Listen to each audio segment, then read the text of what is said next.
Anne of Green Gables, Chapter 36. The Glory in the Dream. One morning, when the final results of all the examinations were to be posted on the bulletin board at Queen's, Anne and Jane walked down the street together. Jane was smiling and happy. Examinations were over, and she was comfortably sure she had made a pass at least. Further considerations troubled Jane not at all.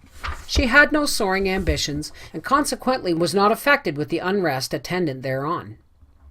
For we pay a price for everything we get or take in this world, and although ambitions are well worth having, they're not to be cheaply won, but exact their dues of work and self-denial, anxiety and discouragement. Anne was pale and quiet. In 10 more minutes she would know who won the medal and who the Avery. Beyond those 10 minutes there did not seem just then to be anything worth being called time. "Of course you'll win one of them anyhow," said Jane, who couldn't understand how the faculty could be so unfair as to order it otherwise. "I have no hope of the Avery," said Anne, "and I'm not going to march up to that bulletin board and look at it before everybody. I haven't the moral courage. I'm going straight to the girls' dressing room. You must read the announcements and then come and tell me, Jane. And I implore you in the name of our old friendship to do it as quickly as possible. If I have failed, just say so, without trying to break it gently. And whatever you do, don't sympathize with me. Promise me this, Jane." Jane promised solemnly. But as it happened, there was no necessity for such a promise. When they went up the entrance steps of the Queen's, they found the hall full of boys who were carrying Gilbert Blythe around on their shoulders and yelling at the tops of their lungs, "Hurrah for Blythe, the medalist!" For a moment Anne felt one sickening pang of defeat and disappointment. So she had failed and Gilbert had won. Well, Matthew would be sorry. He had been so sure she would win. And then somebody called out, "3 cheers for Miss Shirley, winner of the Avery!"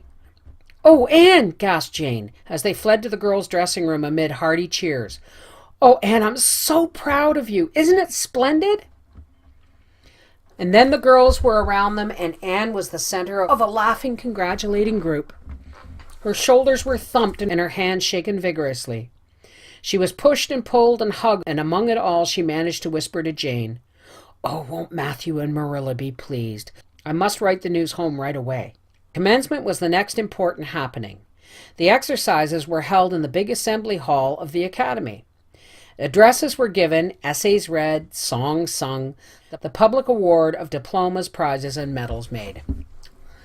Matthew and Marilla were there, with eyes and ears for only one student on the platform, a tall girl in pale green, with faintly flushed cheeks and starry eyes, who read the best essay and was pointed out and whispered about as the Avery winner.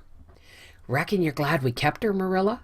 whispered Matthew, speaking for the first time since he had entered the hall, when Anne had finished her essay. "It's not the first time I've been glad," retorted Marilla. "You like to rub things in, Matthew Cuthbert." Miss Barry, who was sitting behind them, leaned forward and poked Marilla in the back with her parasol. "Aren't you proud of that, Anne girl? I am," she said. Anne went home to Avonlea with Matthew and Marilla that evening. She had not been home since April, and she felt she could not wait another day. The apple blossoms were out, and the world was fresh and young.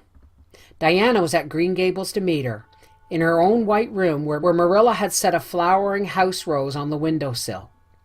Anne looked about her and drew a long breath of happiness. "Oh, Diana, it is so good to be back again. It's so good to see those pointed firs coming out against the pink sky, and that white orchard and old Snow Queen. Isn't the breath of the mint delicious? And that tea rose. Why, it's good to see you again, Diana." "I thought you liked that Stella Maynard better than me," said Diana reproachfully. "Josie Pye told me you did. Josie said you were infatuated with her." Anne laughed and pelted Diana with the faded June lilies of her bouquet. "Stella Maynard is the dearest girl in the world except one, and you are that one, Diana," she said. "I love you more than ever, and I've so many things to tell you, but just now I feel as if it were joy enough to sit here and look at you. I'm tired. Tired of being studious and ambitious. I mean to spend at least 2 hours tomorrow lying out in the orchard grass thinking of absolutely nothing."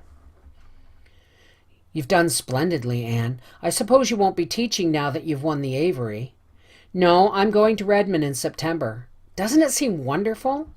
I'll have a brand new stock of ambition laid in by that time after 3 glorious golden months of vacation. Jane and Ruby are going to teach. Isn't it splendid to think we all got through, even to Moody Spurgeon and Josie Pye? The Newbridge trustees have offered Jane their school already, said Diana. Gilbert Blythe is going to teach too. He has to. His father can't afford to send him to college next year after all, so he means to earn his own way through. I expect he'll get the school here if Miss Ames decides to leave. Anne felt a queer little sensation of dismayed surprise. She had not known this. She had expected Gilbert would be going to Redmond also. What would she do without their inspiring rivalry? Would not work, even at a co-educational college with a real degree in prospect, be rather flat without her friend the enemy? The next morning at breakfast, it suddenly struck Anne that Matthew was not looking well. Certainly he was much grayer than he had been a year before. Marilla, she said hesitatingly when he had gone out, is Matthew quite well? No, he isn't, said Marilla in a troubled tone. He's had some real bad spells with his heart this spring, and he won't spare himself a mite. I've been real worried about him, but he's some better this while back, and we've got a good hired man, so I'm hoping he'll kind of rest and pick up. Maybe he will now that you're home. You always cheer him up. Anne leaned across the table and took Marilla's face in her hands. You're not looking so well yourself as I'd like to see you, Marilla. You look tired. I'm afraid you've been working too hard. You must take a rest now that I'm home. I'm just going to take this one day off to visit all the dear old spots and hunt up my old dreams, and then it will be your turn to be lazy while I do the work. Marilla smiled affectionately at the girl. It's not the work. It's my head. I've a pain so often now behind my eyes. Dr. Spencer's been fussing with glasses, but they don't do me any good. There's a distinguished oculist coming to the island the last of June, and the doctor says I must see him. I guess I'll have to. I can't read or sew with any comfort now. Well, Anne, you've done real well at Queen's, I must say. To take first-class license in 1 year and win the Avery Scholarship. Well, well. Mrs. Lynde says pride goes before a fall, and she doesn't believe in the higher education of women at all.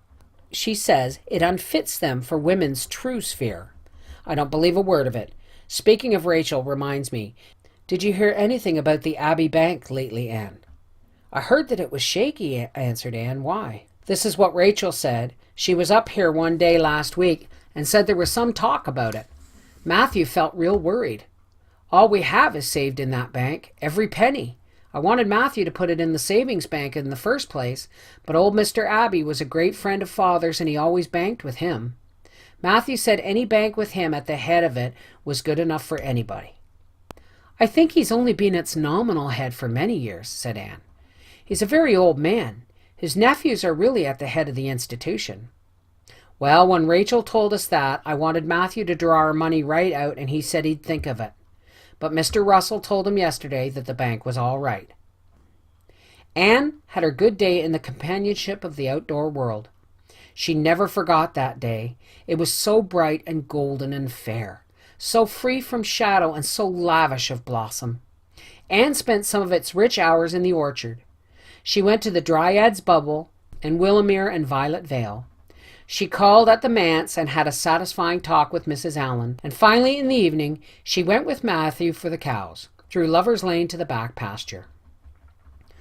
The woods were all gloried through with sunset, and the warm splendor of it streamed down through the hill gaps in the west. Matthew walked slowly with his head bent. Anne, tall and erect, suited her springing step to his. "You've been working too hard today, Matthew," she said reproachfully. "Why don't you take things easier?" "Well, now, I can't seem to," said Matthew as he opened the yard gate to let the cows through. "It's only that I'm getting old, Anne, and keep forgetting it. Well, well, I've always worked pretty hard, and I'd rather drop in harness." "If I had been the boy you sent for," said Anne wistfully, "I'd be better able to help you so much now and spare you in 100 ways.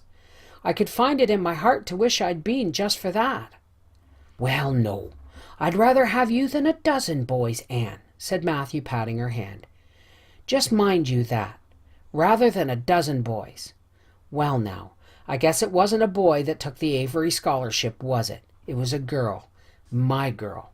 My girl that I'm proud of." He smiled his shy smile at her as he went into the yard. Anne took the memory of it with her when she went to her room that night and sat for a long while at her open window, thinking of the past and dreaming of the future. Outside, the Snow Queen was mistily white in the moonshine. The frogs were singing in the marsh beyond Orchard Slope. Anne always remembered the silvery, peaceful beauty and fragrant calm of that night. It was the last night before sorrow touched her life, and no life is ever quite the same again once that cold, sanctifying touch has been laid upon it.